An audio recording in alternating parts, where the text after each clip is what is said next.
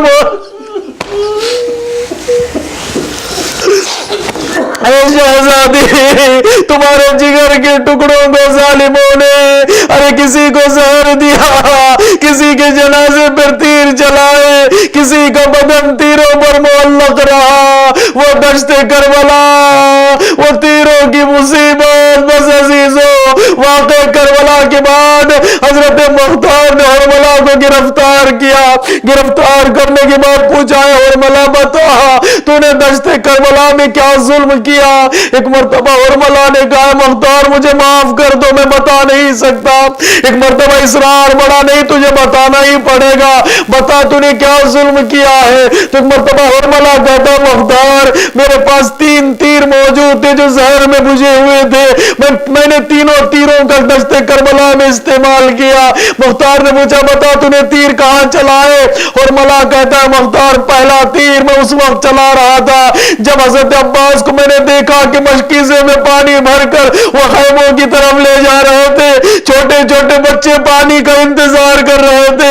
عمر سعد نے کہا, حرملہ اگر یہ پانی خیموں تک پہنچ گیا تو حسین کے لشکر کو کوئی روک نہیں سکتا. ارے مشکیزے پر تیر چلاؤ. میں نے تیر مشکیزے پر چلایا, جو یہ پانی بہنے لگا عباس کی امید و یاس بھی بہ گئی. ارے عباس کی تمنا بھی بہ گئی.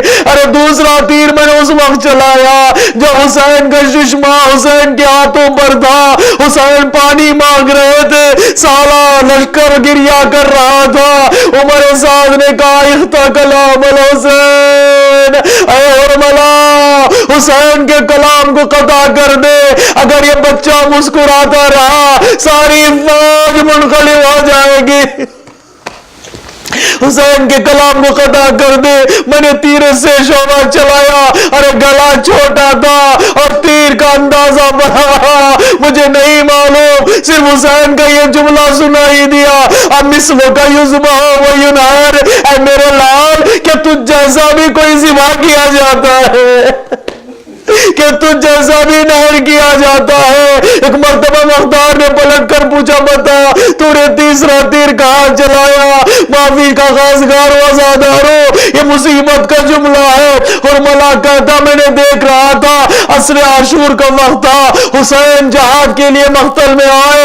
حسین لڑتے چلے جا رہے تھے, لڑتے چلے جا رہے تھے. ایک درخت کے سائے میں حسین کھڑے ہو گئے. امام دیکھ رہے تھے, کبھی عباس کی طرف دیکھ رہے تھے, کبھی اکبر کی طرف دیکھ رہے تھے. تو کسی شقی نے سنگین پتھر حسین کی پیشانی پہ مارا. حسین کی پیشانی سے خون بہنے لگا اور حسین نے عبا کے دامن کو بلند کیا, خون صاف کرنے لگے. تو میں نے کیا دیکھا کہ حسین کا سینہ نظر آیا. میں نے تیسرا تیر فاطمہ کے سینے پہ چلایا. ارے تیر کا چلانا تھا, فرزند فاطمہ ذوالجناح پر سنبھل نہ سکا. ارے کس کو آواز دے؟ ارے 71 لاشیں اٹھانے والا حسین، علی اکبر نے پکارا تو حسین پہنچ گئے، عباس نے آواز دی تو حسین پہنچ گئے۔ ارے حسین کسے آواز دے؟ جب گھوڑے سے زمین پر آ رہے تھے، کبھی دائیں دیکھا کبھی بائیں دیکھا، نہ عباس ہے نہ اکبر ہے نہ قاسم ہے، کوئی نظر نہیں آیا۔ جب بچے کا کوئی نہیں ہوتا تو اسے ماں یاد آتی ہے۔ حسین نے مدینے کا رخ کیا، اماں آپ کا دستے کربلا میں ارے اکیلا رہ گیا، مقتل سے آواز آئی، اے میرے لال تیری ماں تیرے انتظار۔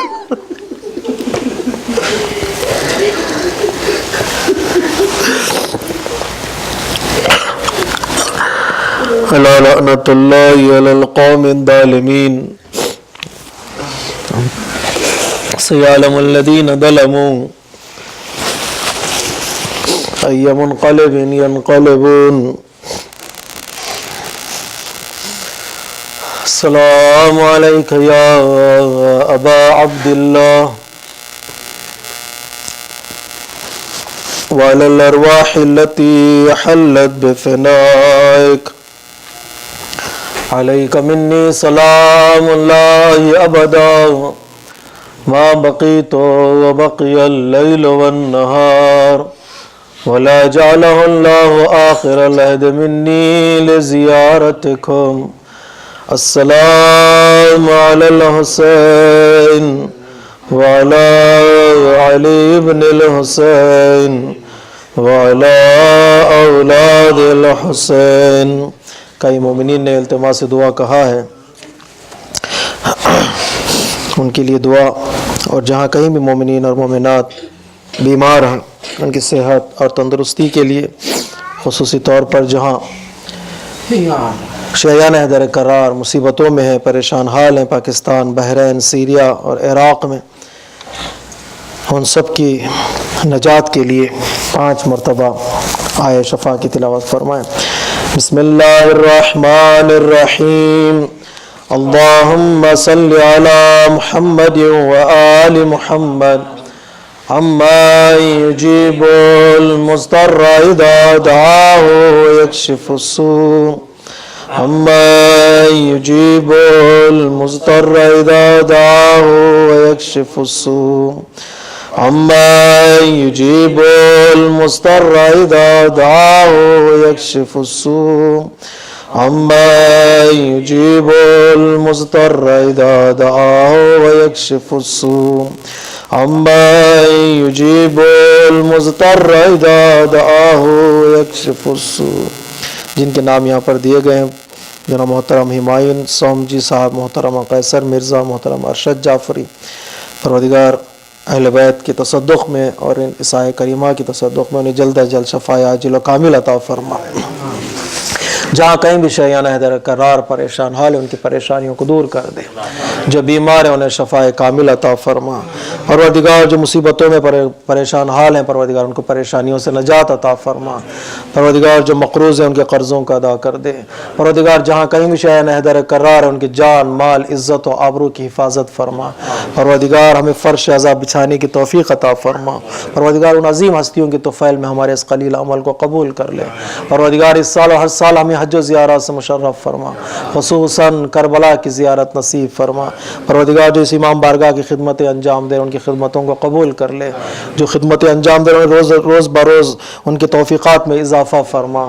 پروردگار تجھے واسطہ اہل بیت اطہار کے وجود مقدس کا امام زمانہ کے ظہور میں تعجیل فرما، ہمیں ان کے اعوان و انصار میں شمار فرما۔ وآخر دعوانا ان الحمد للہ رب العالمین۔ ماتم حسین۔